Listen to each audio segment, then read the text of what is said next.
अनंत कोटी ब्रह्मांड नायक राजाधिराज योगीराज भगवान माधवनाथ महाराज की जय. पंढरीनाथ भगवान की जय. योगाभ्यानंद श्री माधवनाथ महाराजांचा जन्म 26 मार्च 1857 रोजी चित्रकूट करवी येथे झाला. त्यांचे बालपण नाशिक जिल्ह्यातील पांगरी या गावी गेले.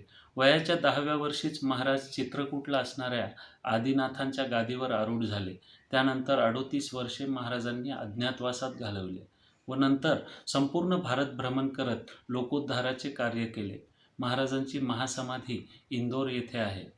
महाराजांचे अनेक भक्त परिवार अनेक ठिकाणी आहेत. नाशिक येथेही महाराजांचा मोठा भक्त परिवार आहे. नाशिकचे हरिभक्तपरायण वैकुंठवासी श्री बाळकृष्ण काशीनाथ जोशी यांनी विहितगाव येथे 2012 साली माधवनाथ महाराजांचे मंदिर बांधले.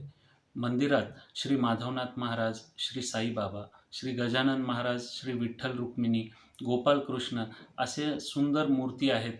आणि मंदिरात साप्ताहिक भजन, उपासना, श्री गुरुचरित्र ग्रंथाचे पारायण, माधवनाथ महाराज दीपप्रकाश ग्रंथाचे पारायण, श्रीमद भागवत, महाराजांचा जन्मोत्सव, पुण्यतिथी, गोकुळाष्टमी, रामनवमी असे अनेक धार्मिक कार्यक्रम वर्षभर साजरे होत असतात.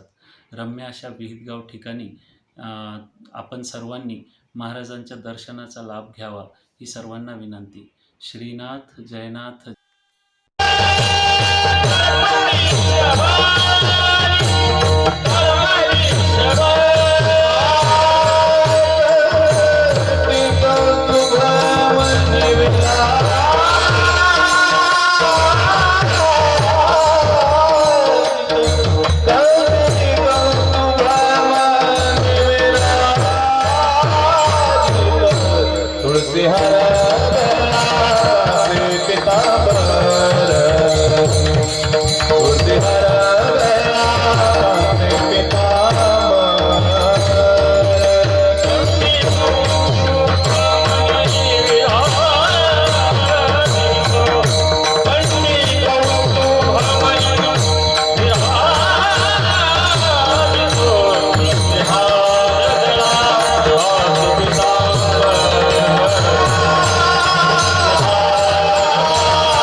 तुका मन माझे हेची सर्व सुख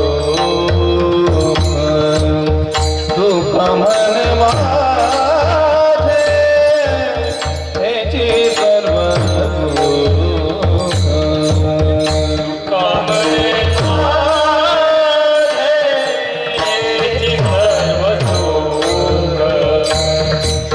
तुका मन माझे हेची सर्व सुख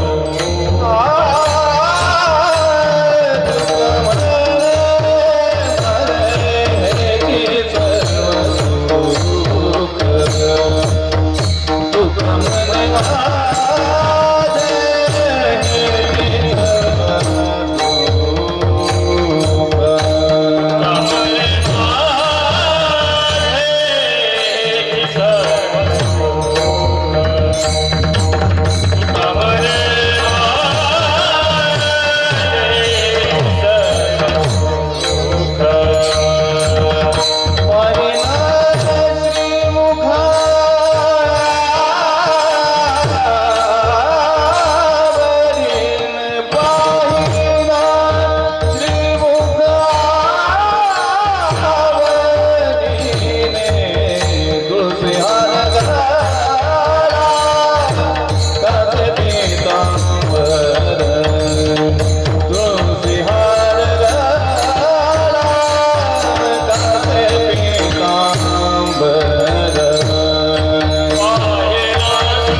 पहिना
संसारी दयावंत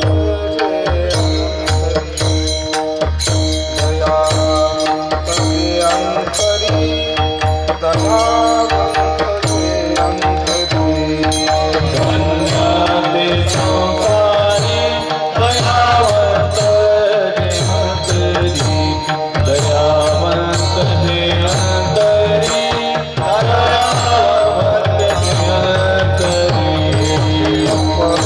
उपकारासाठी आले घर जावई आले घर जावई आले घर जावई येते उपकारासाठी आले घर जावई आले घर जावई आले घर जावई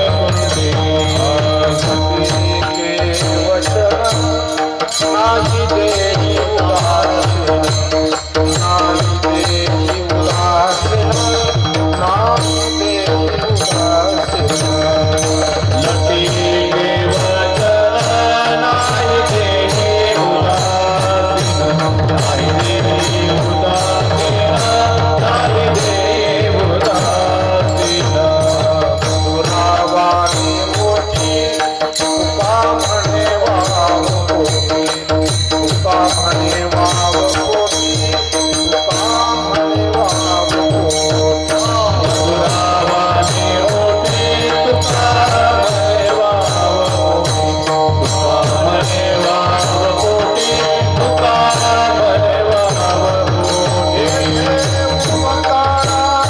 उपकारासाठी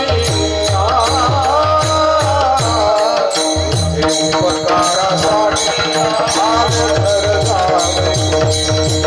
आले घर जावई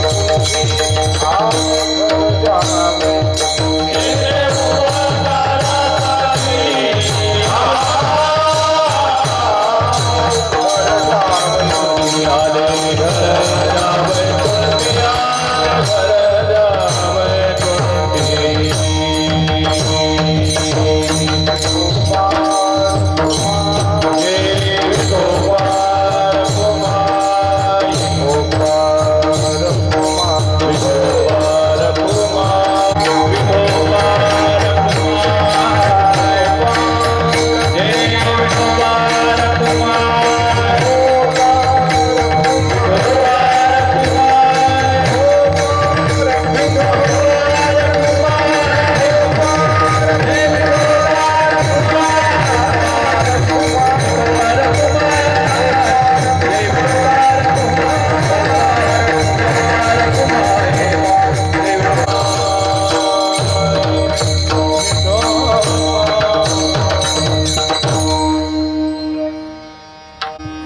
धन्य ते संसारी संसारी धन्य ते संसारी संसारी ते संसारी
संसारी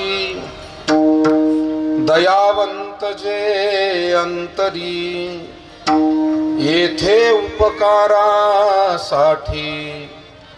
आले घर जा वैकुंठी लटिके वचन नाही देही उदासीन येथे उपकारासाठी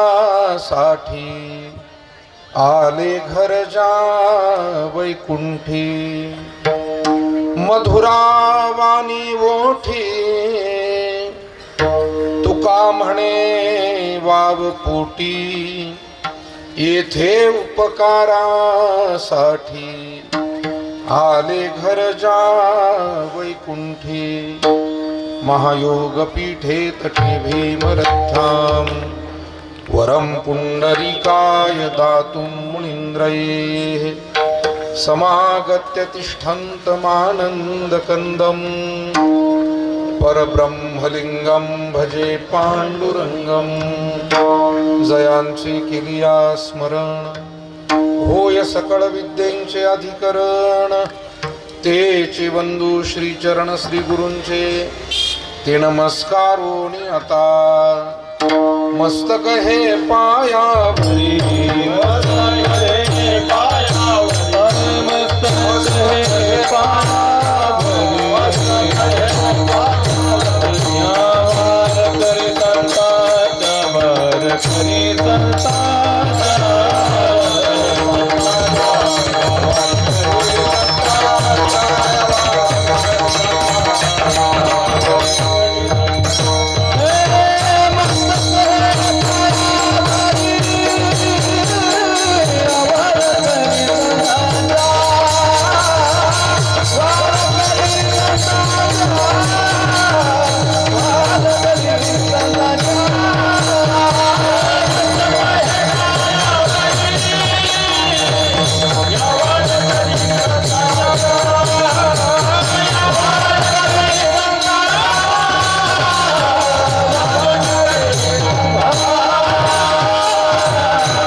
संसारी दयावंत जे अंतरी येथे उपकारासाठी आले घर जा वैकुंठी. संत श्रेष्ठ जगतवंदनीय जगद्गुरु श्री तुकाराम महाराज यांचा कीर्तन सेवेसाठी निवडलेला हा 4 चरणाचा अभंग या मनुष्य देहामध्ये भूलोकामध्ये आलेले जे सर्व मनुष्य मात्र आहे तसे तर अनेक जीव या भूलोकी जन्माला आले पण त्या सर्वांमध्ये श्रेष्ठ आहे तो मनुष्य. आणि मनुष्यांमध्येही कोण धन्य त्याची व्याख्या तुकोबाराय अतिशय सुंदर रीतीने आपल्या पुढे मांडताय. महाराज म्हणतात जे अंतरी दयावंत आहे त्यांना आपण धन्य म्हणावं.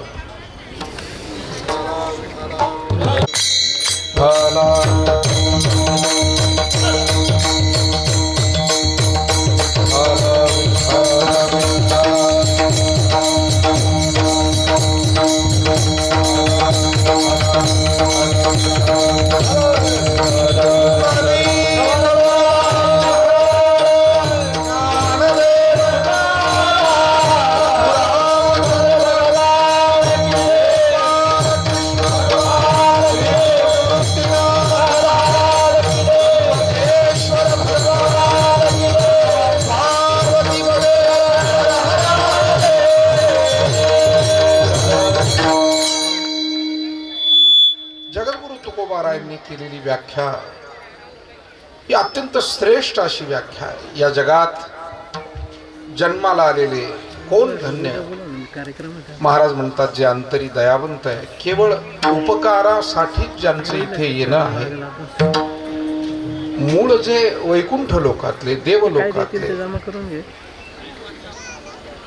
ज्यांच्या वाणीमध्ये नेहमी मधुरता आहे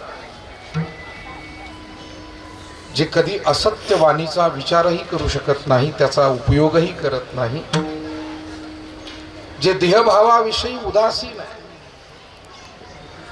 सर्वसामान्य जीवमात्रांना मनुष्यमात्रांना जीवनाचा सन्मार्ग दाखवण्यासाठी जे सतत आपल्या वाणीचा, त्या मधुर वाणीचा उपयोग करतात आणि प्रसंगी आपल्या अवतीभोवतीच्या समाजाचे आणि साधकांचे काही अपराध सहन करण्यासाठी आपलं अंतकरण जे नेहमी उदार आणि विशाल ठेवतात, तुका म्हणे वाव पोटी, असे जे कोणी आहेत महाराज म्हणतात धन्य ते संसार. विठाला विठाला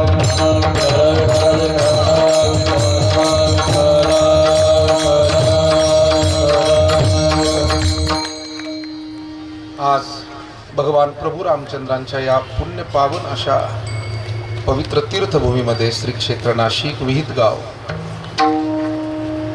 ज्यांनी आयुष्यभर आध्यात्मिक ज्ञानाच्या द्वारा, सेवेच्या द्वारा लक्षावधी स्त्री पुरुषांना, साधकांना, समाजाला अध्यात्म मार्ग दाखवून जीवनाच्या सार्थकतेकडे जे घेऊन गेले, जीवनाची परम शांती कशात आहे हे ज्यांनी आपल्या स्वतःच्या अनुभवातून जगाला सांगितलं, असे परम श्रद्धेय ब्रह्मलीन बाळकृष्ण काशीनाथजी जोशी महाराज यांचं हे 5वं पुण्यस्मरण. अर्थात पूजनीय बाळकृष्ण महाराजांना ज्यांच्याद्वारा ही अध्यात्मदृष्टी प्राप्त झाली, हा अध्यात्माचा ठेवा प्राप्त झाला, ते योगाभ्यानंद माधवनाथजी महाराज यांच्या परम कृपेनं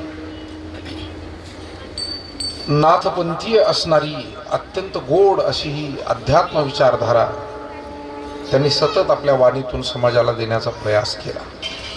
आणि म्हणून आजचं 5वं पुण्यस्मरण समस्त जोशी परिवार आणि उपस्थित सर्व पूज्य बाळकृष्ण महाराजांचे शिष्य, साधक, अध्यात्मावर निष्ठा असलेले सर्वच आदरणीय भाविक आणि विशेषत्वानं या आपल्या अध्यात्म सेवेतील काही अशी आदरणीय मंडळी असतात की ज्यांच्या सेवेमुळे या कार्याला फार मोठी दिशा मिळते. अनेक भाविकांना, साधकांना पुढे चालण्यासाठी मार्ग सुखकर होतो. अशी काही मंडळी आपल्या तपश्चर्येनं, साधनेनं मार्ग प्रशस्त करून ठेवतात. आणि मला वाटतं महाराष्ट्राच्या वारकरी संतांच्या अभंगांच्या भजन गायनाचा मार्ग ज्यांनी सर्व साधकांसाठी सुकर करून ठेवला, असे पंडित परमादरणीय वैरागकर सर आवर्जून उपस्थित आहेत. एकदा टाळ्या वाजवून त्यांचं आपण अभिनंदन करूया. सर, आम्ही धन्य आहोत सगळे वारकरी. खऱ्या अर्थानं आपली सेवा होऊन गेलेली होती, मला जोशी महाराजांनी सांगितलं, पण आपण मोठ्या अंतःकरणानं, कारण आपणही महाराजांच्या सेवेशी संलग्न आहात हेही मला त्यांनी सांगितलं, आणि त्या अर्थानं आपण उपस्थित राहिलात. अतिशय गोड अशा पद्धतीनं आपण जी सुरुवात करून दिली, कारण शेवटी जे आपण अनुभवाचे बोल म्हणतो किंवा अनुभवाची सेवा म्हणतो ती काही वेगळी असते, आणि त्या अनुभवाचा प्रसाद हा अतिशय सहजतेनं आपल्यापर्यंत तो प्राप्त होतो. सरांनी सहज त्यांचा जो हात हार्मोनियमवरती फिरवला, संवादिनीवरती, आणि त्यातून सुंदर भावमय असं वातावरण तयार झालं. मला वाटतं अर्थात ही पूज्य माधवनाथ महाराजांची कृपा, परमादरणीय बाळकृष्ण महाराज यांची असलेली मोठी सेवा, आणि आदरणीय सर आपण जी सुरुवात केली, मी पुन्हा आपल्याला धन्यवाद देतो.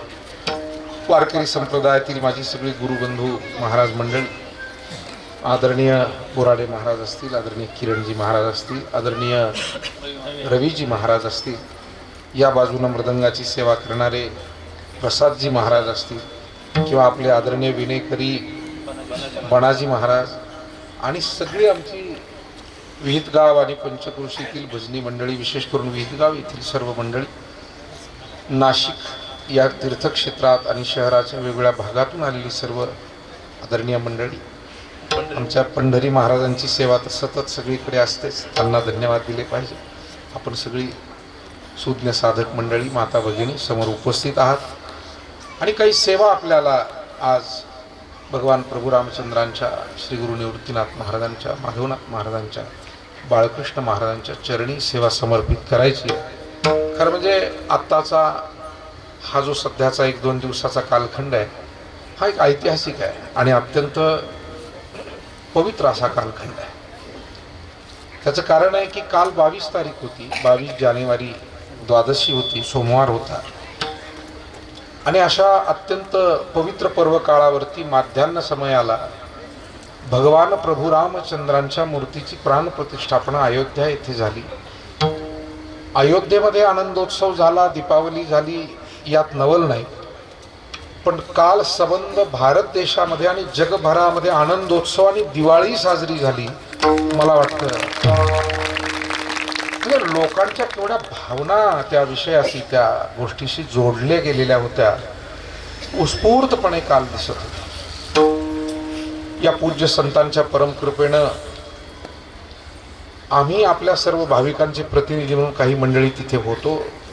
आम्हालाही तिथे काल सहभागी होण्याचा योग प्राप्त झाला होता. अयोध्येमध्ये एक वेगळंच भारावलेलं वातावरण काल अनुभवायला मिळत होतं. भल्या सकाळी जेव्हा आम्ही सर्व मंडळी त्यांनी दिलेल्या सूचनेनुसार, दिलेल्या वेळेनुसार सर्वजण तिकडे निघालो जन्मभूमीकडे, भव्य निर्माण होत असलेल्या त्या मंदिराकडे. त्यावेळेला वडीलधारी माणसं असतील, माता भगिनी असतील, लहान लेकरं असतील, आजूबाजूला अयोध्यावासी आणि परिसरातले आलेले काही भाविक उभे होते. सुरक्षा यंत्रणा होती आणि निमंत्रित मंडळीमधून अशी चालली होती. एका ठराविक टप्प्यापर्यंत बस गाडीने तो प्रवास झाला, सर्वांना एकत्र आणून, आणि नंतर तिथून काही अंतर हे पायी जायचं होतं. पण ज्या पद्धतीनं लोक जय जयकार श्रीरामांचा करत होते, ज्या पद्धतीनं एकमेकांना शुभेच्छा देत होते, काही वयस्कर माणसं तर रामाच्या भजनावर हातानं टाळी वाजून ठेका धरून नाचतही होते. आम्हाला असा अनुभव तिथे येत होता त्या सगळ्या भावविभोर परिस्थितीमध्ये की प्रभू रामचंद्र जेव्हा 14 वर्षाचा वनवास पूर्ण करून अयोध्येमध्ये आले असतील आणि त्यावेळेला अयोध्यावासियांचा काय आनंद असेल तो पाहण्याचं सौभाग्य कालच्या निमित्तानं पुन्हा एकदा मिळालं. म्हणजे त्रेतायुगातली ती घटना आणि ती भावना कालच्या निमित्तानं पुन्हा एकदा तिथे पुनरुज्जीवित झाली होती. आणि तो सगळा परिसर, सर काय सांगायचं की इतकी मोठी मोठी माणसं सगळी सर्व क्षेत्रातली होती. ज्ञान, विज्ञान, कला, गुण, अध्यात्म, सर्वच क्षेत्रातली महनीय मंडळी. पण प्रत्येक जण तिथे मी रामाचा सेवक आणि भक्त या भावनेनं सहभागी झालेला होता. तो अत्यंत सहजतेनं लीलया चालत होता. मी कोण आहे विसरलेला होता. तो बघत होता, ते मंदिर बघत होता, ती भूमी बघत होता, पुन्हा पुन्हा मनोभावे वंदन करत होता. कोण त्याला काय विचारतं याच्याकडे त्याचं, अर्थात मोठी माणसं म्हटल्यावर सोबतची काही आलेली माणसं भेटतात, बोलतात. पण जसं कौशल्येला भान नव्हतं ना, नाही कौशल्येशी भान गर्भी आले नारायण. कालच्याला एक चमत्कार तिथे घडला. असे अनेक चमत्कार घडले, पण एक चमत्कार असा घडला जो आम्ही डोळ्यांनी तिथे अनुभवला.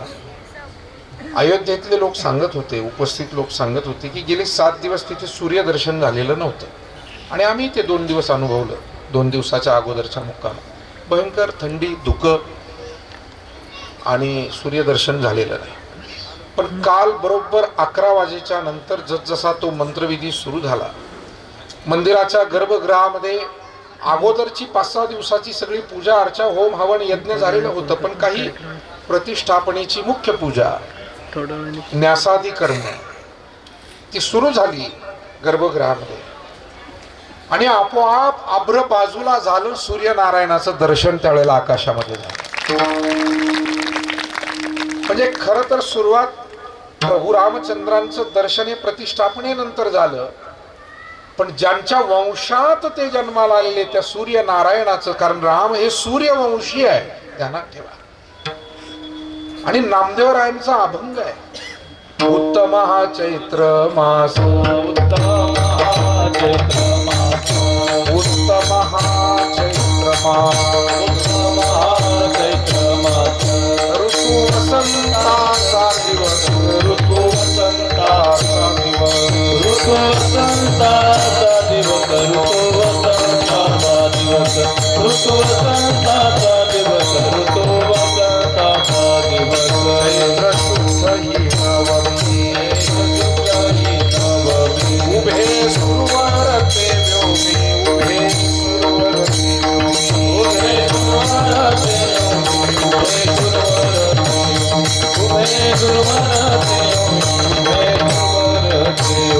माध्यान्नासी दिनकर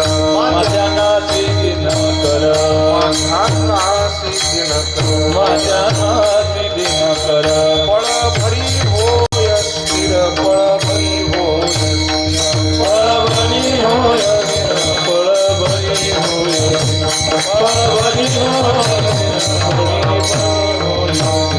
धन्य मीच त्रिभुवनी धन्य मीच त्रिभुवनी माझे वंशी चक्रपाणी माझे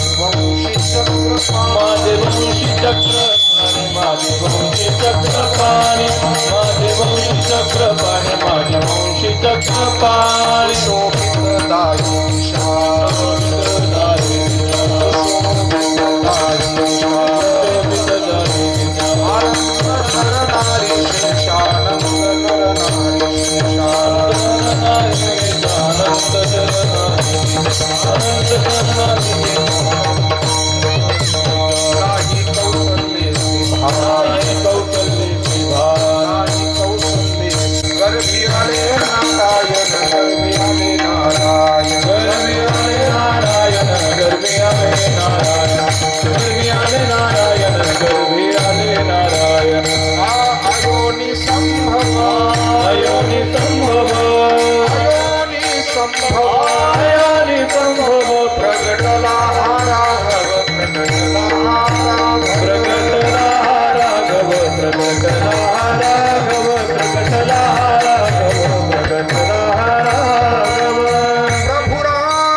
अयोध्या या जय जयकारानं दुमदुमून गेली होती. आणि जेव्हा सूर्यनारायणाचं दर्शन झालं, नामदेवरायांचा हा अभंग पुन्हा पुन्हा पुन्हा पुन्हा. किती सत्य असतात संतांची वचनं आणि ती कशी वेळेला सत्य ठरतात. नामदेवरायांनी सांगितलं होतं की जेव्हा प्रभू रामचंद्र प्रगट झाले त्रेतायुगात चैत्र महिन्यातल्या नवमीला, त्यावेळेला ही माध्यान्ह होतं, म्हणजे दुपार झालेली होती. आणि सूर्यनारायण काही क्षण अर्थात त्याची परिक्रमा, त्याची जे काही त्याचं फिरणं आहे ते सुरू आहे, पण पळभर तो स्थिर झाला होता. आणि काल आम्हाला निश्चितपणे असं वाटत होतं की पुन्हा एकदा त्या बालरूपातील रामलल्लांचं दर्शन घेण्यासाठी आणि त्यांना पाहण्यासाठी सूर्यनारायण पुन्हा एकदा प्रगट झाले होते आणि ते पळभर स्थिर झाले होते. असा हा चमत्कार कालच्याला तो, म्हणजे 7 दिवसात सूर्यदर्शन नाही. आणि आजच्याला पुन्हा तशी स्थिती आहे सर. आज जी मंडळी काही मागे विमानानं येणारी होती,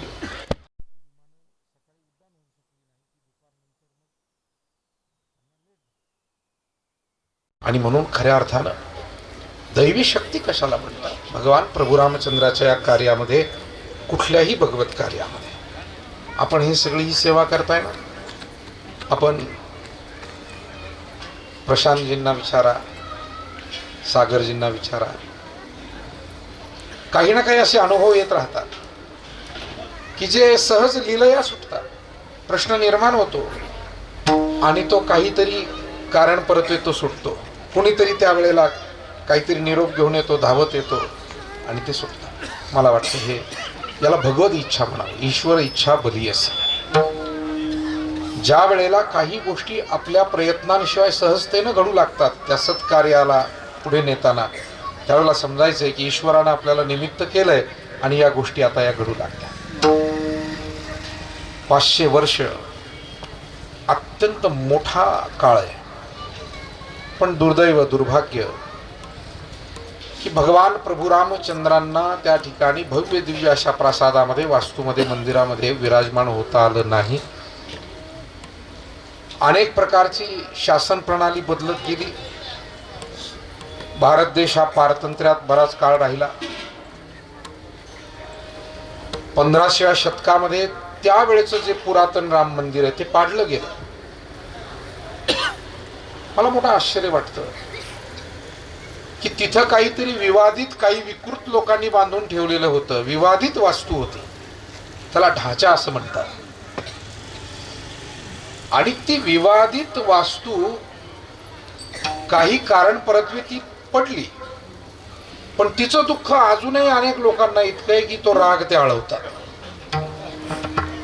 काल परवाच्याला कोणा एका अशाच विकृत मनोवृत्तीच्या एका व्यक्तीची मी मुलाखत ऐकत होतो आणि तो म्हणत होता कि आज तुम्हारा सरकार है लेकिन कल हमारा भी दौर आएगा.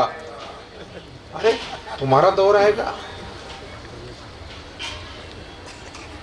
पण मुळात तिथे काय होतं? प्रभू रामचंद्रांचा तिथे जन्म झालाय, युगानुयुगे तिथे प्रभू रामचंद्रांची पूजा होत आली. त्रेतानंतर द्वापार गेलं, कली आलं, हजारो वर्ष गेली आणि प्रभू रामचंद्रांचं असलेलं पुरातन मंदिर, बरं हे एकाच ठिकाणी घडलं असतं तर मग ठीक आहे, घडलं का न घडलं असं त्याच्यावर चर्चा होऊ शकली असती, परंतु अशा गोष्टी अनंत ठिकाणी घडल्या. आता आमच्या 2 महिन्यापूर्वी नेवासे तालुक्यामध्ये खेड गाव आहे छोटंसं तामसवाडी, तिथे जुनी मस्जिद होती ती पाडून नवी बांधायची म्हणून पाया खोदायला लागले आणि त्या पायामध्ये नंदिकेश्वर निघाले, एक नंदीच निघाला. आणि ते जेव्हा गावकऱ्यांनी पाहिलं मग सगळं गाव जमा झालं आणि मग ते केस वगैरे झाली, आता ते न्यायालयात गेले. मायबाप हो, या भारतामध्ये किमान आजही अशी 5000 ठिकाणं आपली पवित्र ठिकाणं आहे की जी मूळची मंदिरं, मूळच्या काही समाध्या, नाथपंथांच्या समाध्यांच्या बाबतीत तरी विटंबना अधिक झालेली आहे, हे आपण सगळ्यांना ठाऊक. आणि म्हणून जो शतकानुशतक न्याय मागत होता हा सहिष्णू हिंदू समाज, कारण याची शिकवण अशी आहे, अहिंसा परमो धर्म, कुणाही जीवाचा न घडावा मत्सरे शिकवणारे आमचे संत, हे विश्वाची माझे घर असं म्हणणारे माऊली, आमच्या ऋषी मुनी संतांनी आम्हाला कधी कुणावरती हात उगारायला शिकवला नाही, कुणाचं हिसकावून घ्यायला शिकवलं नाही. म्हणून बघा तुम्ही, या भारत देशामध्ये असे अनेक हिंदू राजे झाले की ज्यांचं सामर्थ्य हे फार मोठं होतं. मग ज्यांनी शककर्ता म्हणून ज्याला ओळखला जातो तो शालिवाहन राजा, तिथपासून किंवा विक्रम संवत ज्यांनी सुरू केलं तो विक्रमादित्य राजा, तिथपासून आपण या हिंदू राजांची परंपरा, मग ते राजपूत असतील, ते मराठे असतील, ते भारतातल्या विविध प्रांतातले, आणि थेट छत्रपती शिवाजी महाराजांपर्यंत, ते शिंदे होळकर पेशव्यांपर्यंत. पण या कोणाही राज्यकर्त्यांनी मला असं दाखवून द्या एक उदाहरण, भारतामध्ये एक तरी त्यांनी इतर धर्माचं धर्मस्थळ पाडलं आणि तिथे मंदिर बांधलं, असं एकही दाखवून द्या. आणि म्हणूनच या भारत भूमीला संस्कृतीची भूमी म्हणतात. ही संस्कृती आहे आमची, ही आमच्या ऋषीमुनींची, आमच्या राजा महाराजांची, आमच्या जनमानसाची संस्कृती आहे की जरी सत्ता आली, बळ आलं, तरी आम्ही विकृत वागणार नाही. देवा धर्माविषयी, माय भगिनींविषयी आम्ही कधी विकृत वागणार नाही, हेच वारंवार दिसून आलं. आणि दुसऱ्या बाजूला काय झालं? दुसऱ्या बाजूला मात्र ज्या ज्या वेळेला थोडस बळ तयार झालं, ज्या ज्या वेळेला थोडी बहुसंख्य मंडळी आपण आहोत हे त्यांच्या लक्षात आलं, त्या वेळेला त्यांनी अन्याय केले, अत्याचार केले, बालकांवर केले, माता भगिनींवर केले, मठ मंदिर, साधू संत देवी देवतांवरही अत्याचार, मंदिरं पाडली, मूर्ती तोडल्या. आणि म्हणून मायबाप हो, मुळात प्रभू रामचंद्रांच्याच भूमीमध्ये त्यांना 500 वर्ष. आणि म्हणून काल पंतप्रधान एक वाक्य भावुक होऊन म्हणाले आणि ते फार महत्वाचं होतं की अब राम लला को टेंट में नहीं रहना होगा, अब उनके लिए मंदिर बन रहा है, बन गया है. किती महत्वाचं वाक्य. अर्थात या 500 वर्षामध्ये अनेक राजे महाराजे शूरवीर सैनिकांनी आपल्या प्राणांचं बलिदान दिलं. 1528 साली तो बाबर आला होता भारतामध्ये, 5 लाख सैन्यासह. इथे जाणकार मंडळी विविध क्षेत्रातली बसले, शिक्षण क्षेत्रातली विशेष करून असतील, त्यांना निश्चित जास्त बारकाईनं, माझ्या सामान्य वारकऱ्यापेक्षा आपल्याला जास्त बारकाईने माहिती आहे. 1528 साली तो आला.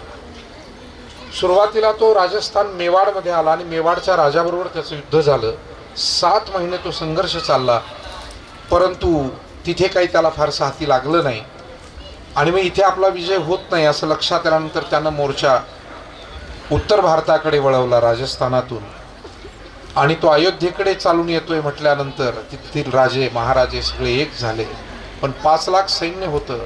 तेथील राजाने 1 लाख सैन्यानिशी त्यांचा मुकाबला केला. काही महिने युद्ध चाललं. शेवटी सुरुवातीला पहिल्यांदा राम मंदिराला वाचवण्यासाठी स्वतः राजा, त्यांचं कुटुंब आणि 1 लाख सैनिक हे सगळे त्यावेळी मारले गेले. पुढे तिथल्या ग्रामीण लोकांनी लढा दिला. त्यात 70,000 लोक मारली.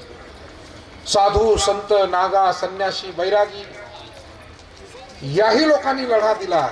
अनेकांच्या कत्तली झाल्या. संघर्ष परस्पर झाला. तिकडची काही मारले गेले असतील, इकडची अनेक मारले गेले. परंतु बाबरानं त्यावेळी चहू बाजूनी तोफा लावल्या आणि तोफा लावून राम मंदिर उडवलं. म्हणजे किती भयान परिस्थिती. मंदिर बांधायला अडचण नव्हती, पण हे मंदिर तिथेच बांधायचं, मंदिर वही बनाएंगे ही जी भावना होती, त्याचं कारण होतं की ज्या पद्धतीनं येऊन आमच्या संस्कृतीला ध्वस्त करण्याचा प्रयत्न झाला, आमच्या इथल्या सामान्य जनमानसाला आणि इथल्या पुरुषार्थालाच आव्हान दिलं गेलं की तुम्ही काही करू शकत नाही, आम्ही काहीही करू शकतो पण तुम्ही काही करू शकत नाही.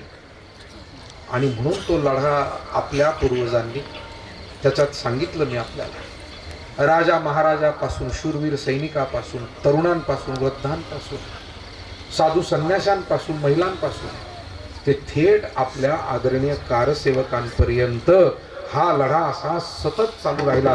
पण त्या काळात ही सर्व कोणी ना कोणी मंडळी उभी राहिली आणि तो लढा थांबू दिला नाही. आणि त्या सगळ्या पूर्वजांच्या बलिदानांचा तो परिणाम. आणि मग काल हा छान बोलले की जे कोणी लहानापासून मोठ्यापर्यंत ज्यांनी त्याग, योगदान, बलिदानही दिले, त्यांनी सांगितले की उनकी आत्माएं भी यहाँ आई होगी आशीर्वाद देने के लिए और ये शुभ पल देखने के लिए. आणि ते खरं वाटत होतं, ते वातावरणच तसं भरायचं. आणि म्हणून शेवटी सगळ्यांच्या परिश्रमाचं फलित झालं. अनेक इथेही बसलेले असतील, अनेक आपल्या अवतीभोवती आहेत की ज्या लोकांनी खूप परिश्रम घेतलेले, ती माणसं आजही आपल्यामध्ये आहेत.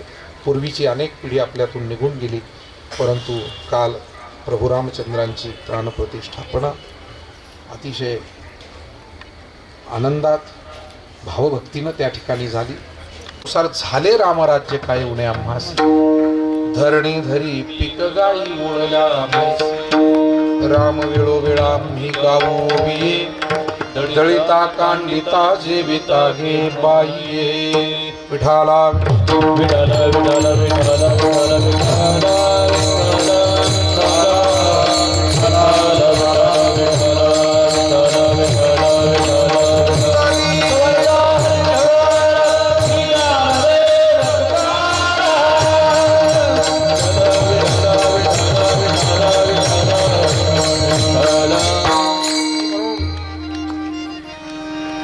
आज माझ्यासारख्या एका वारकरी सेवकाचंही भाग्य मी म्हणेन की रामाने तिथून परत पोहोचून पुन्हा रामाच्या चरणाजवळच सेवेला आणलं की आता हे नवीन पर्व सुरू झालंय आणि त्याची सुरुवात पुन्हा तुम्ही रामाच्या चरणाजवळून करा.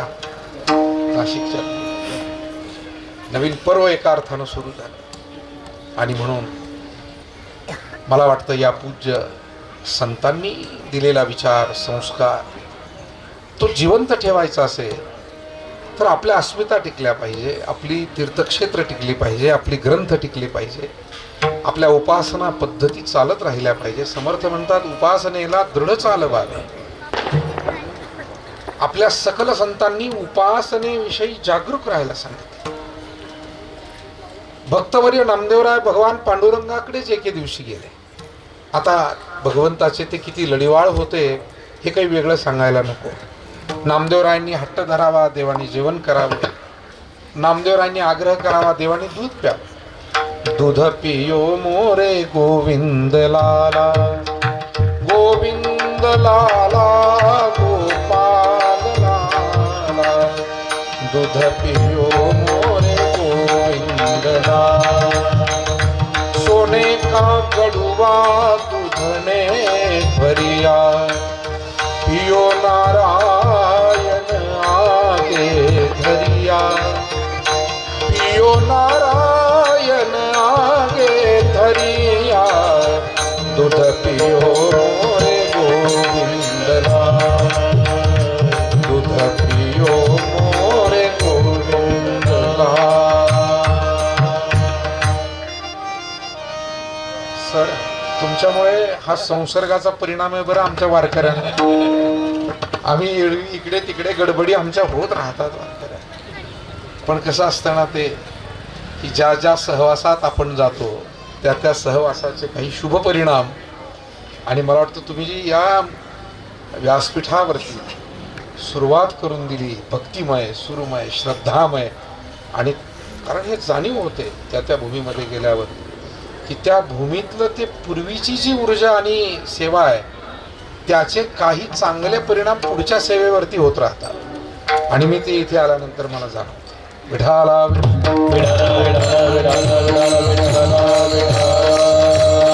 अर्थात त्या पूज्य संतांनी जी सेवा दिलेली आहे, परमश्रद्धेय बाळकृष्णजी महाराज असतील, पूज्य माधवनाथ महाराजांचे आशीर्वाद, आणि म्हणून ती एक आपल्याला त्याची अनुभूती इथे येते।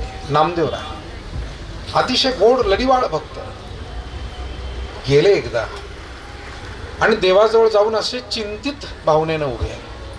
पांडुरंग म्हणतात, नामदेवा अहो तुम्ही नेहमी विठोबाचे राज्य आम्हा नित्य दिवाळी म्हणणारे तुम्ही, आज कशाची तरी चिंता तुमच्या मनामध्ये? हो देवा, चिंता अशी आहे, जी उपासना आम्ही करतो, जी सेवा आम्ही करतो, त्या सेवेमध्ये जर अखंडता राहिली नाही, त्यात जर खंड पडला तर मग आम्हाला तुझ्या चरणाजवळ स्थान कसं मिळेल?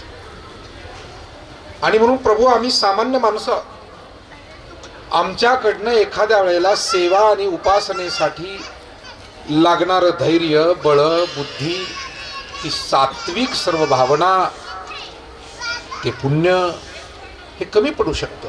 त्या उपासनेपासून आम्ही काही काळ का होईना इकडे तिकडे होऊ शकतो, आणि म्हणून देवा आज तुझ्या चरणी मागणी करायला आलोय, प्रार्थना करायला आलोय की जो नियम जी उपासना आम्ही चालू केलेली आहे ती खंडित होऊ देऊ नको। नामा म्हणे केशव राजा केला नेम चालवी माझा, केला नेम चालवी माझा, केला नेम चालवी माझा,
केशी राजा केला नेम चालवी माझा।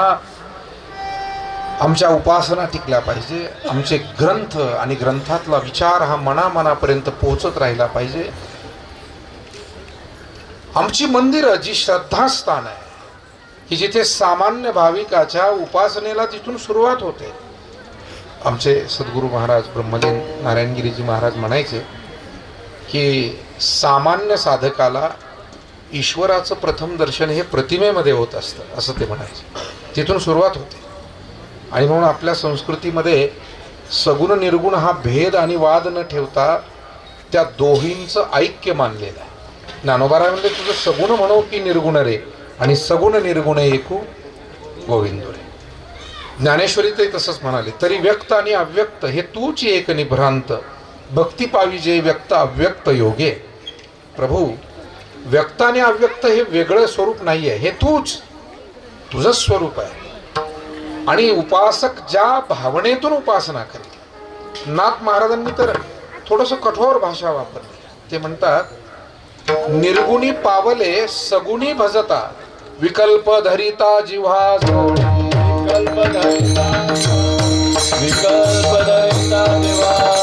निर्गुणी पावले सगुणी भजता,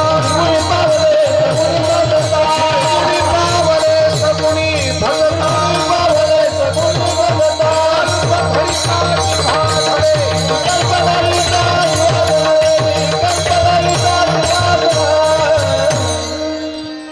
निर्गुणापर्यंतच पोहोचायचंय सगळ्यांना. ते अंतिम असं ध्येय आहे प्रत्येक आध्यात्मिक साधकाचं. पण त्याला जाण्याचा प्रवास सुरू होतो तो सगुणापासून. म्हणून निर्गुणी पावले सगुणी भजता, तिथून सुरुवात झाली. म्हणून सामान्य साधकाला ईश्वराचं दर्शन हे पहिल्यांदा प्रतिमेमध्ये, मग ती फोटो रूपानं, मूर्ती रूपानं. ती मूर्ती ही धातूची असेल, काष्टमय असेल, असू द्या. इकडे लक्ष द्या, काही थोडंसं वाहन आहे, कारण काळ हा फारच प्रामाणिक आहे, त्याच्यामुळे काही लोकांना हे सगळं करावं लागतं. मायबापू, हे जग खरंच सुंदर आहे. आजही खूप चांगली माणसं आहेत, पण बऱ्या वाईटाचं मिश्रण म्हणजे शेवटी जग असतं. चांगली माणसं आहेत तशी वेगळी असतात, आणि त्याच्यामुळे काही सुविधा या कंपन्यांना द्याव्या लागतात.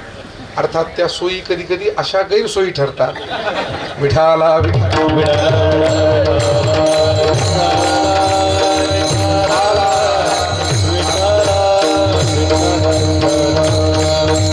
हळूहळू साधना सुरू झाली की मग साधकाला स्वप्नामध्ये दर्शन होऊ लागतं. पहिलं प्रतिमेत दर्शन. म्हणून इथे बसलेल्या भाविकांना मला विचारायचं आहे, फक्त सांगू नका, पण आपल्या अंतःकरणाला जागृत ठेवा. मी जे सांगतोय, जर आपल्याला स्वप्नामध्ये तीर्थक्षेत्र येत असतील, देवता स्वप्नात येत असतील, सद्गुरू स्वप्नात येत असतील, ग्रंथ संत स्वप्नात येत असतील, तर समजायचं आहे तुम्ही साधनेच्या पुढील टप्प्यावर गेलेले आहात. कारण स्वप्न पडण्यासाठी चिंतन चांगलं असावं लागतं आणि अंतःकरण शुद्ध व्हावं लागतं, तेव्हा इतके सात्विक स्वप्न पडतात. ज्ञानोबारायांनी स्वप्नाच्या मागचं विज्ञान सांगितलं. ज्ञान नाही म्हटलं मी, विज्ञान सांगितलंय तिथे. जागता जव असिजे, जेणे ध्याने भावना भाविजे, डोळा लागत खेवो देखिजे, तेची स्वप्नी. जागता जव असं, जागृतीमध्ये तुम्ही ज्या भावनेत वावरता, ज्या विचारांमध्ये वावरता, ते स्वप्नात दिसतं. आता एक मजेशीर उदाहरण आठवलं म्हणून सांगतो की एका साधू महात्म्याकडे एक माणूस आला कुठल्या गावातून. तो म्हणाला, महाराज माझी काही समस्या आहे, जरा आपण 2 शब्द मार्गदर्शन केलं तर बरं होईल. महात्मा म्हणाले की बाबा काय समस्या आहे सांग तू. त्यानं सांगितलं, महाराज समस्या थोडीशी विचित्रच आहे, दररोज मला स्वप्नामध्ये भूतं दिसतात म्हणे, आणि तीही वेगवेगळ्या रूपात येतात म्हणे दररोज, आणि अशी घाबरवतात मला, अक्षरशः झोपच पुन्हा येत नाही. तर ही स्वप्न बंद झाली पाहिजे, याच्यासाठी मी काय करू. ते साधू महाराज म्हणाले, बाबा सोपा उपाय आहे. शेवटी तू जसा विचार करतो, जसा वागतोय, त्याचेच परिणाम ते होत आहेत, आणि त्याच्यामुळे तू भूतासारखं वागणं बंद कर, स्वप्नातली भूतं बंद होतील. असं म्हटल्यावर पायच धरले निघून गेला. संत हे कधी कधी असं अचूक मार्गदर्शन करतात की तिथे माणसाला आपल्या स्वत्वाची जाणीव होते, आणि मग पुढे तो म्हणतो की नाही आता काही शंका राहिली, कारण ते थेट जिथे रोग तिथे औषध पोचतं. भूतासारखं वागणं बंद कर ना. तू याला त्रास देतो, त्याला त्रास देतो, ह्याला वाईट बोलतो, त्याला वाईट बोलतो, घरातल्यांना त्रास देतो, कामावर गेला की तिथल्यांनाही त्रास देतो. हे भूतासारखं. भूत म्हणजे काय करतं? पछाडतं. काय करतं? पछाडून सोडतं. असं तसं जे सतत पत्नीला त्रास देतील, सतत कोणा एखाद्या कुटुंबातल्या व्यक्तीला त्रास देतील, सतत एखाद्या सहकार्याला त्रास देतील, शेजाऱ्याला त्रास देतील, समजायचे माणसासारखी दिसतात पण त्यांना माणसं म्हणून ते नवती जगा माणसात्या ते नव्हती. विठाला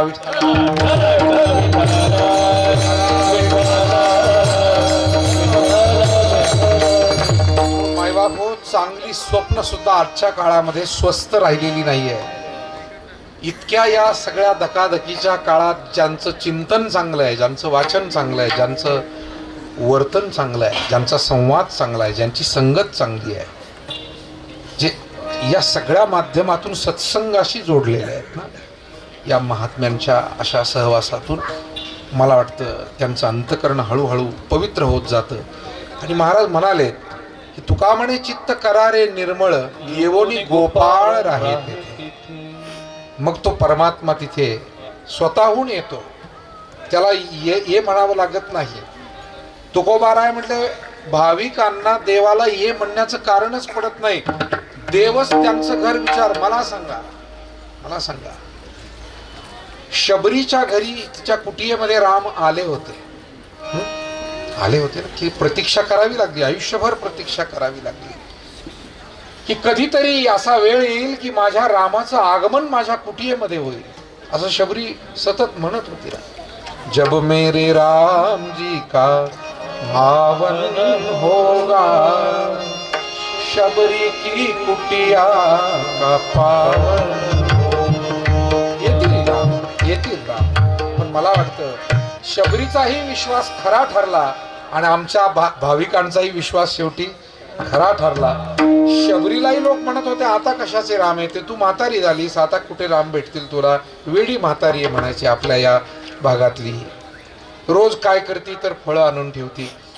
लोकांनी विचारलं आजी कशासाठी फळं आणती? माझे राम येणार आहेत त्यांच्यासाठी फळं. आजी फुलं कशासाठी आणतेस? माझ्या रामाला बसण्यासाठी मला त्या फुलांचा मंच तयार करायचा आहे त्याच्यासाठी. आजी हे एवढे चहूदिशेचे रस्ते दररोज का स्वच्छ करतेस? शबरीला विचारायचे ना लोक. आजी म्हणायची, शबरी म्हणायची माझे राम न जाणो कुठल्या दिशेनं कुठल्या मार्गाने येतील आणि म्हणून मी सर्व रस्ते स्वच्छ. मायबाप हो, शबरी ही 10 वर्षाची असताना वनात आलेली आहे. आपल्याला कथा शबरीची माहिती आहे. आणि शबरीला राम हे अत्यंत तिच्या वृद्धाप काळात अंतिम समयी भेटलेले आहेत. चांगल्या गोष्टींसाठी प्रतीक्षाही करावीच लागते. असं म्हणतात की सर्व फळांमध्ये अत्यंत उपयुक्त श्रेष्ठ फळ आहे अक्रोडाचं, जे बद्रीनाथाच्या पूजेमध्ये आवर्जून अर्पण केलं जातं. बद्रीनारायणाला अक्रोडाशिवाय ती पूजा होत नाही. जसं महादेवाची पूजा ही बेलाशिवाय होत नाही, पांडुरंगाची पूजा ही तुळशीपत्राशिवाय होत नाही, तुळशीशिवाय होत नाही. प्रत्येक ठिकाणी गणपती बाप्पांची पूजा दुर्वांशिवाय होत नाही. तसं अक्रोड. पण ते अक्रोड म्हणतात की आजोबांनी लावलं तर नातवाला खायला मिळत आहे. चांगल्या गोष्टींची प्रतीक्षा करावी. विठाला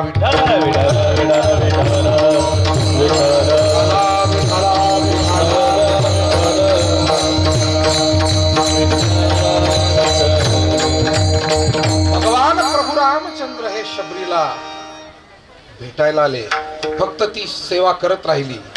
विश्वास दृढ होता. सद्गुरूंनी दिलेल्या आशीर्वाद आणि त्या वचनावर तिचा विश्वास मातंग ऋषी वैकुंठ धामाला जाताना सांगून गेले होते, शबरी तू खूप सज्जन आहेस, सात्विक आहेस, सेवाभावी आहेस. लपून छपून सेवा केली तू आश्रमात इतके दिवस, आणि म्हणून माझा आशीर्वाद आहे तुला बाळ की प्रभू राम या वनात येणार आहेत. मला माझ्या अंतर्ज्ञानानं हे कळतंय शबरी, पण मी अभागी आहे की माझं आयुष्य इतकंच आहे आणि या जगात सगळं वाढवून घेता येतं पण आयुष्य वाढवून घेता येत. पगारात सुद्धा इन्क्रिमेंट घेता येते. योग्य काम करत गेलं की ती द्यावीच लागते त्यांना. पण अनेक गोष्टी वाढवून घेता येतात, आयुष्य नाही. आणि म्हणून मातंग ऋषी म्हणाले, शबरी तुला राम भेटतील. आणि तसंच झालं. त्या वनामध्ये जेव्हा वनवासाच्या निमित्तानं राम आलेले आहेत, रामाला ओढ लागली होती की उशीर झालाय, पण आता नाही होऊ देणार. आता मात्र पहिल्यांदा मी शबरीकडे जाणार. एखाद्या आईला उशीर झालेला असतो, पण मग उशीर जरी झाला तर पहिल्यांदा ती त्या लेकराला काय करते, जवळ ठेवते. अनेक आमच्या भगिनी नोकरी करणाऱ्या, दुकान व्यवसाय, गृहिणी म्हणून का होईना पण अनेक कामं असतात, आणि मग पहिल्यांदा ती त्या लेकराला जवळ घेते. कारण आईशी कळवळ्याची जाती करी लाभावी. हे ती का करते हे आई झाल्याशिवाय कळायचं नाही, ते आई झाल्यानंतरच समजतं. आणि म्हणून राम जेव्हा वनात आले त्यावेळेला विचारू लागले, का हो शबरी माता कुठे राहते? लोक म्हणाले, ती वेडी म्हातारी प्रभू, तिला काय भेटताय? हा आश्रम बघा, इकडे ब्रह्मज्ञानी आहे, तिकडे आत्मज्ञानी आहे, इकडे तत्वज्ञानी आहे. राम म्हणाले, अहो मला सर्वांचा आदर आहे, मी सर्वांनाच भेटण्यास तुमच्या भेटीसाठीच आलोय ना वनामध्ये, पण मला पहिल्यांदा शबरीला भेटायचंय. आता मुख्य आलेल्या पाहुण्यांनी सांगितलं की मला हे अमुक करायचंय, त्या वेळेला लुडबुड करणाऱ्यांचा नाईलाज होऊन जात असतो. प्रत्येक ठिकाणी काही लुडबुड असते, पण ज्या वेळेला येणारा पाहुणा जर ध्येय धोरणी असेल आणि त्याच्या लक्षात येते की लुडबुड करणारी माणसं आपल्याला डायव्हर्ट करू पाहतायत, तर तो ठामपणे म्हणत असतो. पण त्याला ती येणारी माणसं सुद्धा धोरणी असावी लागतात, ती बिन धोरणी असता कामा. विठाला विठाला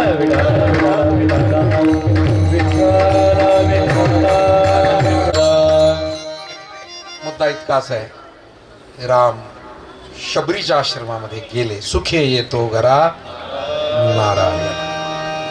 देवालाच भक्ताकडे जाण्याची एवढी ओढ असते, इच्छा असते, कारण त्या भक्ताजवळ असलेला भाव, त्याची श्रद्धा, त्यानं केलेली उपासना, सतत केलेलं चिंतन, आणि मग शेवटी त्या सगुण उपासनेचा, नामस्मरणाचा तो अंतिम परिणाम असतो की भगवान परमात्मा जसं द्वारकेचा राणा पांडवा घरी, तसा शबरी घरी तो आला. अर्थात पुढील कथा आपल्याला माहिती आहे. शबरीनं दुरूनच पाहिलं आणि जमिनीवरती साष्टांग दंडवत शबरीनं केलेलं आहे. राम लगबगीनं पुढे आले, स्वतःच्या हाताने धरून शबरीला उठवलं. माते काय करतेस, केवढं वय झालेलं आहे तुझं? नाही प्रभू, होते बहुत दिवस आर्त वागविले, ते अकस्मात आज फळ देऊ आले. दृष्टी श्रीहरीची देखिली पाऊले, घेतले जन्म मागे सार्थक त्याचे झाले. निळोबारायांचे शब्द आहे. मनात हे आर्त होतं ना इतके दिवस, आणि मग प्रभू कृतार्थ झाले, धन्य झाले. आणि मग चला चला तुम्ही बसा. ही बघा तुमच्या बसण्याची व्यवस्था. शबरीनं फुलं अंथरून ठेवलेली आहे. वयमान झालेलं आहे, तिला सगळं हे करता येत नाही, शरीर प्रतिकूल आहे, पण तरी केलं. आणि म्हणतात की बोरं आणून ठेवली होती, पण भाव असा भोळा होता, तिला वाटलं एखादा आंबट किंवा किडलेलं बोर जर माझ्या प्रभूला खायला गेलं तर चुकीचं होईल.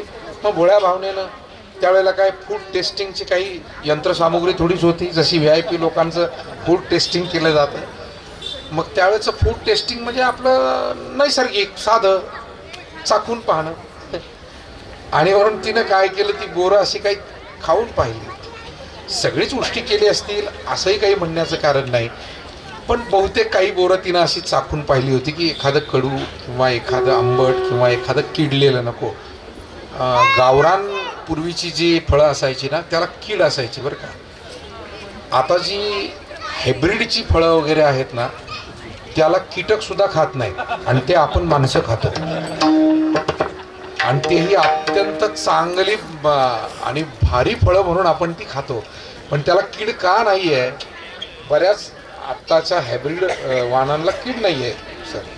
त्याचं कारण आहे की ते कीटकांनाही माहिती आहे की याच्यात तसं काही शरीराच्या उपयोगाचं नाही. आता पूर्वीची बोरं पहा, ही अशीच होती ना. आता बोर आहे का सफरचंद आहे का पेरू आहे का पेर आहे का काय, काही कळत नाही. काळच तसा आहे, सगळा रिमिक्सच काळ आहे ना तो. हल्ली काही कळायला तयार नाही. म्हणजे म्हणून मी आपल्यासारखी तपस्वी माणसं भेटतात तेव्हा आपोआप खरं माझी जुळती म्हणतो, असा अनुभव मला येतो सर. त्याचं कारण त्या त्या क्षेत्रातली शुचिता पाळलेली माणसं, तपस्वी माणसं ही फार कमी आहे. आणि मग त्या क्षेत्राचा बट्ट्या बोळ आणि वाटोळं करून ठेवलेली माणसं सुद्धा पुष्कळ आहे. तीच परिस्थिती कीर्तनावर येऊन ठेपलेली आहे. आणि म्हणून या पूज्य संतांना त्या देवधामामध्ये काय वाटत असेल, या सगळ्या अध्यात्माच्या नावाखाली चाललेल्या या सगळ्या गोष्टीनं काय वाटत असेल की ज्यांनी आम्हाला ध्यान दिलं, ज्ञान दिलं, गुण दिले, अध्यात्माची वाट दाखवली, असे जे सगळे पूज्य संत आमचे, आणि आम्ही मात्र ही वाट करमणुकीची वाट करून ठेवली, ही वाट व्यवसायाची वाट करून ठेवली, ही वाट काय काय कुठे कुठे नेऊन ठेवली. आणि म्हणून अशी परिस्थिती, भयानकच परिस्थिती आहे ना सगळी. काय कळत नाही. ते फळं म्हटलं ना, काय बोर आहे का पेरू आहे का सफरचंद आहे, तसंच हल्ली झालं. कीर्तन आहे का तमाशा आहे का काय आहे का काय आहे का गंमत आहे, काय कळायचं. अरे बाबांनो, प्रत्येक गोष्टीचं एक वेगळं महत्व आहे. लोकनाट्य सुद्धा त्याच्या ठिकाणी ते, पण ते स्वतंत्र राहू द्या ना. पोवाडा हे एक स्वतंत्र आहे, ते स्वतंत्र राहू द्या ना. प्रत्येक गोष्ट ही स्वतंत्र आहे आणि ती तिथे तिथे स्वतंत्र राहू दिली पाहिजे. आता गमतीचा भाग असा आहे सरजी, काहींना थोडं बहुत गायनाचं ज्ञान असलं की ते कीर्तनात ख्याल म्हणू लागतात. तो कीर्तनकार, आता तो काय ख्याल होणार आहे का? मला सांगा, ख्याल म्हणायला ती तशी दिग्गज माणसं पाहिजे. म्हणजे बेडकीनं म्हणावं की मी दिसते का म्हशीसारखी. आमचे गुरु महाराज एक गोष्ट सांगायचे, म्हणे एक बेडकीन राहत होती डबक्यामध्ये आणि तिनं काही पिलांना जन्म दिला. तिचं एक पिलू असं त्या डबक्याच्या कडेला एक दिवस खेळत होतं आणि तेवढ्यात एक म्हैस पाणी प्यायला आली. आता त्यानं इतका मोठा प्राणी, म्हैस म्हणजे त्याच्या दृष्टीनं खूपच मोठा झाला, ते डबक्यातलं ते पिलू, आणि डबक्याच्या बाहेर कधी गेलेलं नाही. त्यानं तो प्राणी पाहिला, ते उड्या मारत आईकडे गेलं आणि म्हणाला, आई ग, मी इतका मोठा प्राणी पाहिला, फारच मोठा. आता आई डबक्यातच राहत होती ना, तिनं सांगितलं, माझ्या एवढा होता का? नाही नाही, तुझ्यापेक्षा खूपच मोठा होता. मग त्या बेडकीनं काय केलं, माझ्यापेक्षा मोठा म्हणजे तिचा जरा तो स्वाभिमान दुखावा लागला. मग तिनं काय केलं, प्राणायामामध्ये जसा पूरक, कुंभक आणि रेचक असतो नाही का, श्वास घेऊन थांबून ठेवणं म्हणजे त्याला पूरक करून कुंभक करणं म्हणतात. तिनं श्वास घेतला ना, अंग फुगवायला लागली आणि त्या बाळाला ती खुणेनं विचारायची, एवढा होता का प्राणी? आमचे गुरु महाराज फार छान सांगतात. मला असं वाटतं, आपण जी सेवा करतोय त्याच्यात समाधानी राहा. तुम्हाला सगळंच करायचंय आणि सगळंच येतं असं दाखवायचंय. बरं, जनता सगळी काही वेडी आहे का? तुम्हाला काय कितपत येतंय हे त्यांना सगळं कळत असतं. विठाला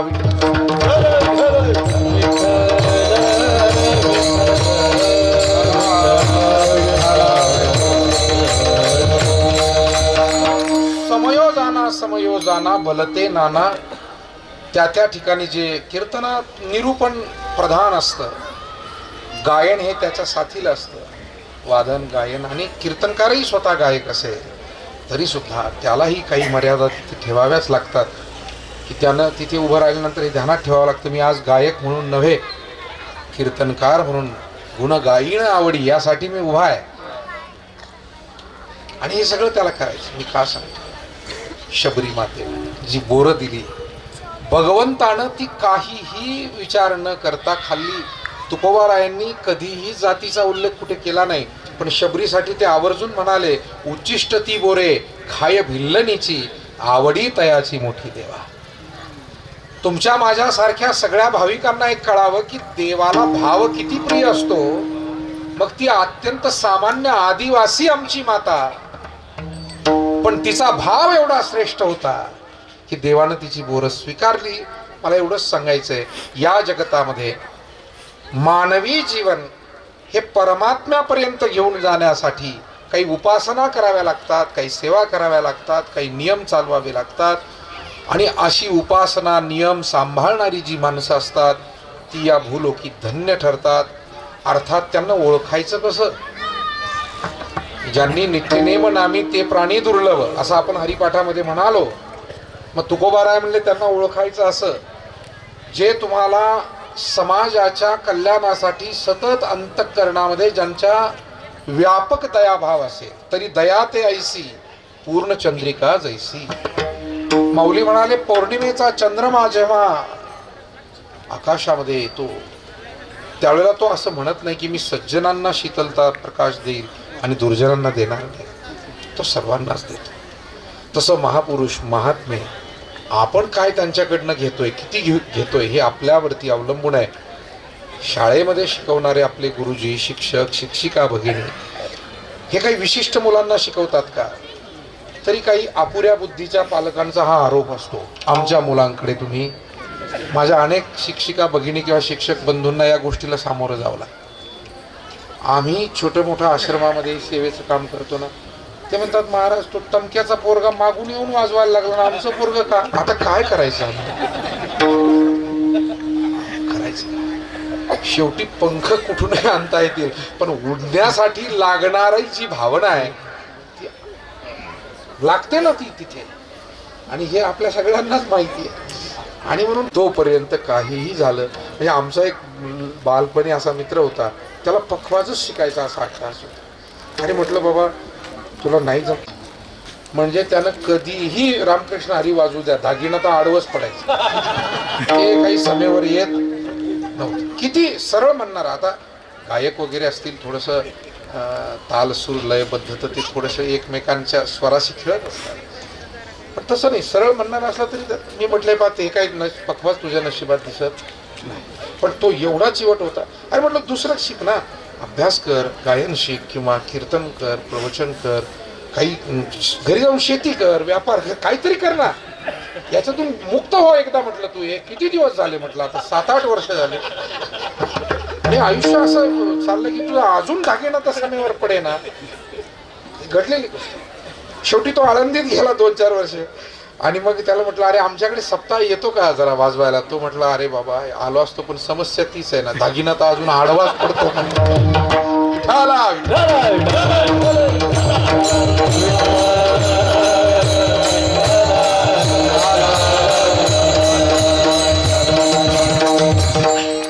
आणि म्हणून आमच्या अंगभूत काही गोष्टी असाव्या लागतात, त्याशिवाय ते शक्य होत नाही.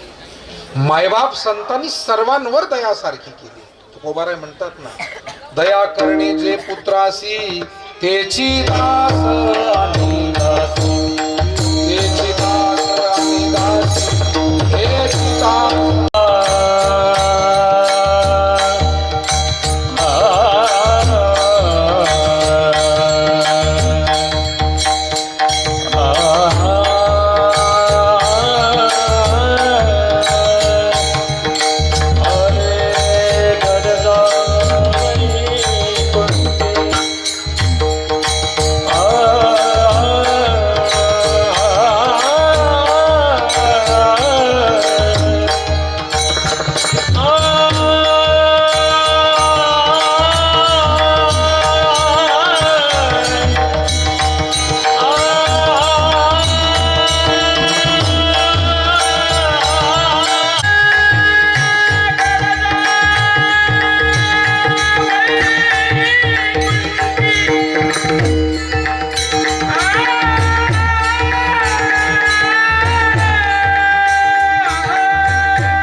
ज्ञानेश्वर माऊली ज्ञानेश्वर माऊली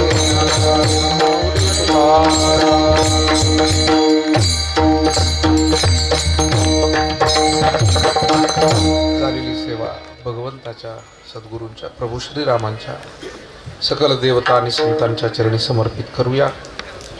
परमश्रद्धेय पूज्य माधवनाथजी महाराजांच्या कृपेनं पूजनीय श्रद्धेय बाळकृष्णजी महाराज जोशी यांच्या 5व्या पुण्यस्मरणाच्या पुण्यतिथीच्या निमित्तानं जमलेले आपण सर्व आदरणीय मंडळी, ज्यांचं मार्गदर्शन आजही आपल्याला मिळतं आहे, त्या पूजनीय मातोश्री, त्याचबरोबर महाराजांचे दोन्ही चिरंजीव, सर्व परिवार आणि विशेष करून हा सगळा जो परिवार जो या अध्यात्माच्या विचारांचा त्यांनी एकत्र आणला आणि त्यातूनच सर्वजण मिळून आपण ही सेवा करताय.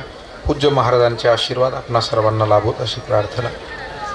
आदरणीय सरांनी जी आज उपस्थिती देऊन मामा सर्वांनाच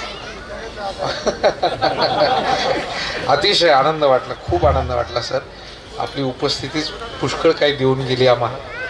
आणि खरं म्हणजे मी ते धारिष्ट केलं नाही की तुम्ही म्हणा, कारण एक नियम असतात या अशा वरिष्ठ मंडळींशी, त्यांना काही, परंतु तुम्ही ज्या सहजतेनं आमच्या वारकऱ्यामध्ये सहभागी झालात ते पहिल्यापासूनच तुमच्या मनात तो मोठेपणा. परंतु आपण जी सेवा रुजू केलेली आहे आणि आम्हा सर्वांना उपकृत केलं, धन्यवाद देतो. ज्या माझ्या सगळ्या गुरुबंधू महाराजांनी गोड साथ दिली, सगळे आदरणीय भजनी मंडळी, आपणही सर्व श्रोत्यांनी जे काही वेडं वाकडं असेल परंतु आपण ते मोठ्या अंतकरणानं ऐकलं, आपणालाही धन्यवाद देतो. पूज्य महाराजांच्या चरणी वंदन करतो आणि त्यांच्या पुण्यस्मरणाच्या निमित्तानं त्यांना भावपूर्वक अभिवादन करून त्यांचे आशीर्वाद सर्वांना लाभो या शुभ प्रार्थनेसह इथे स्थाप. विठ्ठल जय. जय